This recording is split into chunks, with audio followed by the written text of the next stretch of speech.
Hi everyone, welcome to the second part on how I made this mesh inspired dress with front and back draping.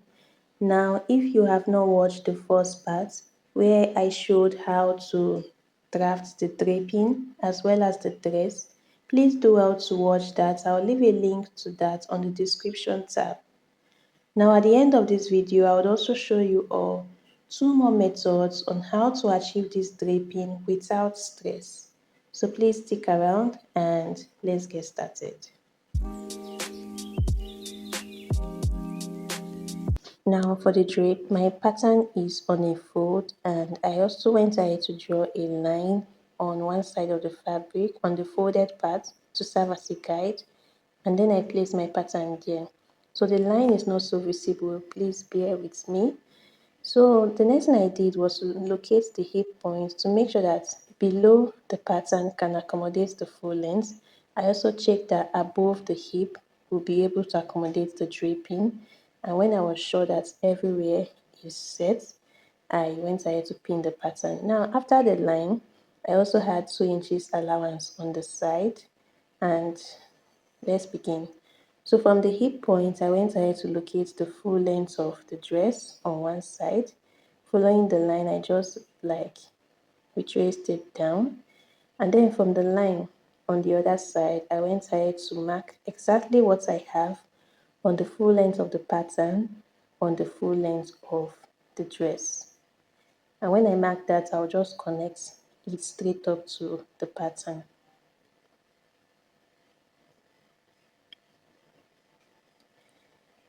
Now we are done with the full length of the dress. I just used my tape to make sure that everywhere is equal. So now it's time for us to start draping. So for the draping again, on the other side, I came up by that 7 inches mark that we measured. This is the back, okay? We're draping the back first. And when I was done, I just opened it up so that I'll be able to drape properly.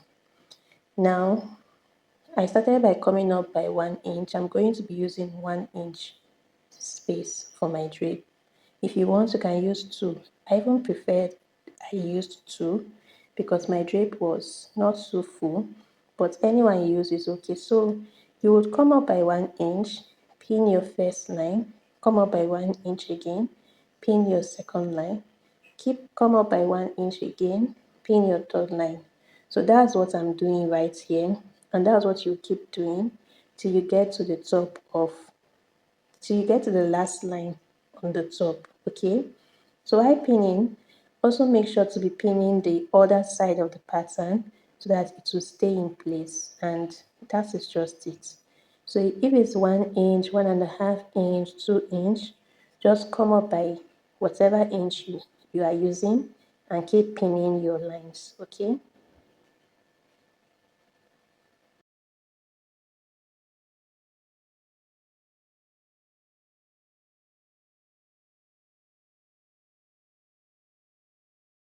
Now, after pinning, this is what we have. Now, another thing I went ahead to do was using my hip line as a guide. I went ahead to locate the tie line so that I can just mark where I want my slit to begin. After that, I went ahead to trace a line following the drape, the pinning that we just did, okay? And then after tracing the line, I will just go ahead and cut this pattern out. Now, while cutting, I'll just cut the length of the dress and the side, but I'm going to leave the draping region. You all will see that I'm going to leave just the draping part so that after draping, I'll be able to cut the right amount of fabric.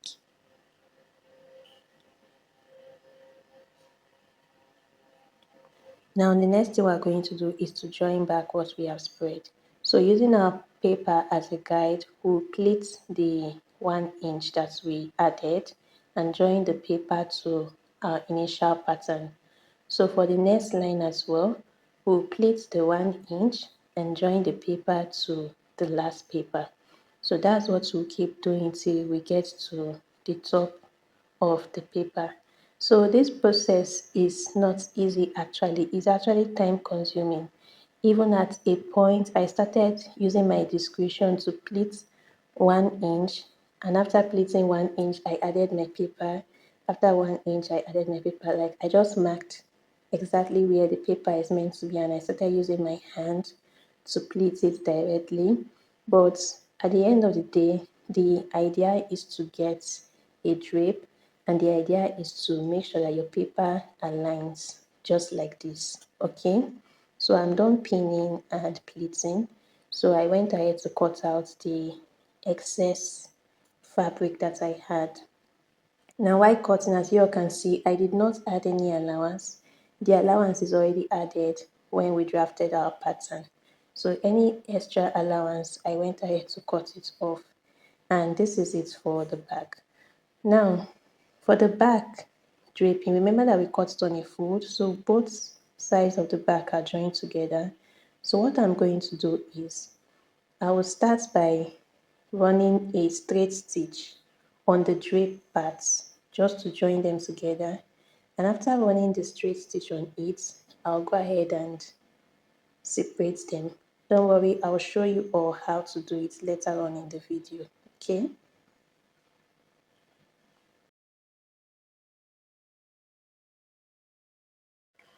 Now for the front, you go ahead and pin your pattern down. Make sure that there is enough space on the top and on the down to accommodate the length and as well as the draping.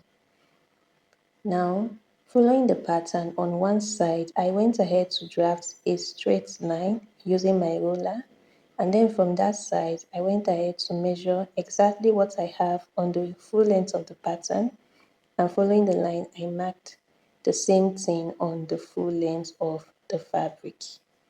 After that, I just went ahead to connect the line.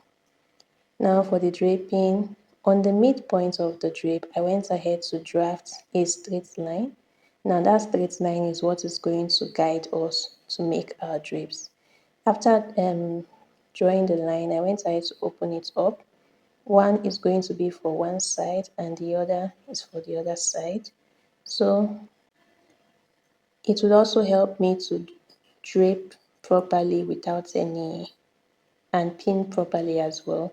So just like we did for the back, I will come up by 1 inch and pin my first paper, come up by 1 inch again and pin my second paper. So that is what I'm going to do for both sides of the drapes. Now I'm done pinning and this is what we have. So the next thing I went ahead to do was to start joining back the paper to the pattern.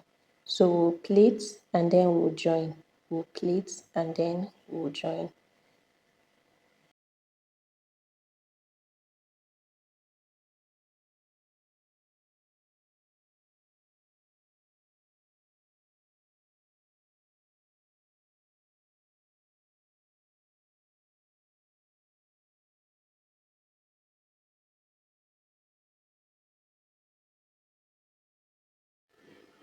Now after joining, this is what we have, and the next thing I went ahead to do was to cut out my fabric. Now while cutting, as you all can see, I cut on the side, cut on the top of the drape, and then on that midpoint of the drape, I also went ahead to cut it out. But while cutting, make sure to leave half an inch allowance so that you can join both sides of the drape together. As you all can see, I left my half an inch allowance in the midpoint. Now we are done with draping the front. So back to our patterns. Now for the front, as you all can see, I've joined it together. I also turned the neck over. After turning, I went ahead to trim off any excess allowance, and this is how it turned out.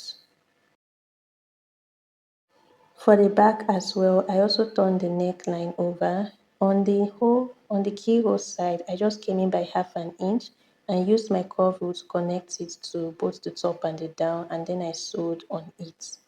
So after sewing, I just went ahead to trim out any excesses that was had, and this is how it is. Now for the front skirt, I've joined the midpoints together using that allowance. For the back as well, just like I said, we sewed them together to secure the draping. But now we're going to sew on each of the sides to secure it separately, and then we'll open up the sewing that we did. For the lining, I've hemmed the down part of it for both the front and the back. For the back, I also added a slit extension. Now let's begin sewing. We're going to bring our front piece together, sew both lining together, and sew both pattern right sides facing each other. For the back, we're going to do the same thing. We'll bring the lining, sew them right sides facing each other. Then we'll bring our skirts and sew them right sides facing each other as well. Now, as you all can see, I'm done sewing. And one thing that we need to take note of while sewing is make sure to measure your drape region. Like remember that 5 inches and 7 inches for the front. Make sure that your drape is exactly 5 inches. And as for me, I measured mine and it was 5 inches, so we are good to go. Now the next thing we're going to do is to turn this fabric over to the wrong side, and then we'll sew all the way up. Make sure that your waist region is aligned, please, for both the line and the fabric. Then you sew from the shoulder all the way down to where your line stopped. For the back, I've joined them together, and for the draping, I've also adjusted it to my 7 inches. Another thing you should take note of is that from your drape down to the slit should be giving you exactly the measurement of your hip to your thigh, okay? So the next thing you will do is to turn it back to the wrong side. Please don't start from the back because we need the back to turn the shoulder. So you sew from the midpoint of the armhole to the end, and the other side sew from the top to the end. Now this is the front. I'm done turning it over, as you all can see. Our drape is also sitting pretty, and this is the back as well. Okay. Now the next thing we're going to do is to attach our zip. So we'll begin by locating where we want our zip to stop. So as for me, I measured where I want my zip to stop and marked that down. So from where my zip stops all the way to where my slit begins, I'll sew that down using the 1 inch allowance. And then from that point upwards, I'll go ahead and attach a zip there. Now as you all can see, I'm done attaching the zip, and I've also joined the dress together. So from the back, this is what it looks like. You can see that it looks neat.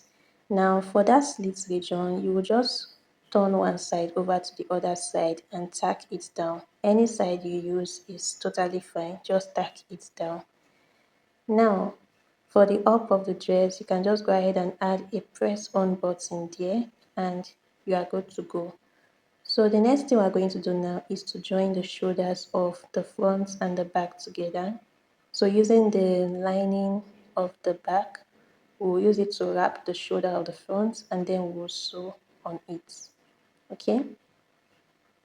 So we'll do the same thing for the other side. We'll use the lining of the back to wrap the front, and then we're going to sew on it.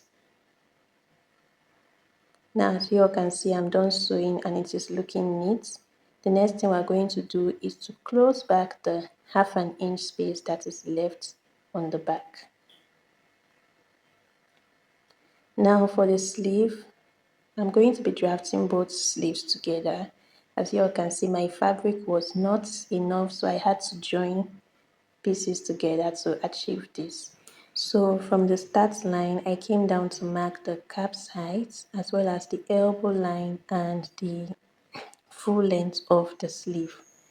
So after marking that, on the cap's height, on the cap's line, we'll go ahead and mark half of the armhole points on it, our armhole measurement plus allowance, and then we'll connect it to the start of the fabric like this.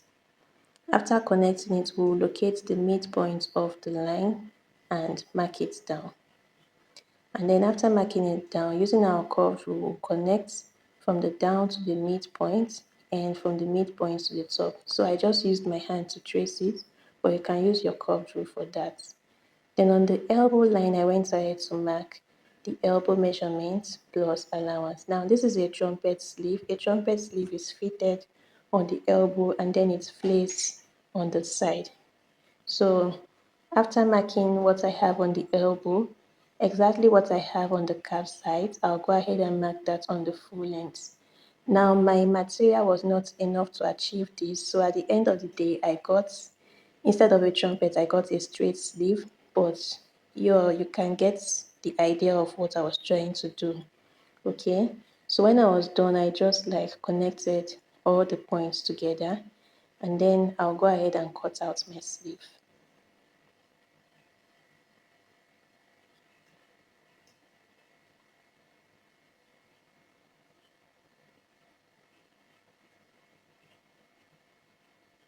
Now this is the sleeve. The last thing we're going to do is to attach it to the dress. So locating the midpoint of our sleeve, we would place it to the midpoint of the armhole, and then we'll go ahead and sew them together. Now after sewing, this is what we have.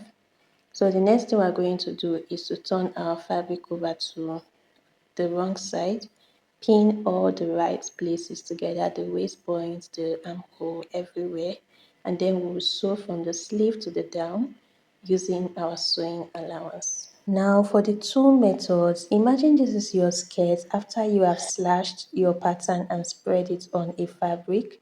So the first thing you're going to do is to notch where your spread stops, and after that, on the slashed part, just use a thread and run it at the edge of the fabric from the down to the top. And after using your needle and thread there, just gather it using your thread, and it will still give you that same gathers on the skirt. The next thing you're going to do is to just use your hand to arrange the gathers to be able to fit the skirt. Now this method is best for the back of the dress or when you want to join a zipper to the side of the dress. As you all can see, this pattern I'm using now is looking like one side of the back. Okay. Now for the second method, imagine this is your skirt again. So the next thing you're going to do is to draw a line on where you want the asymmetry to be, where you want your basque to be.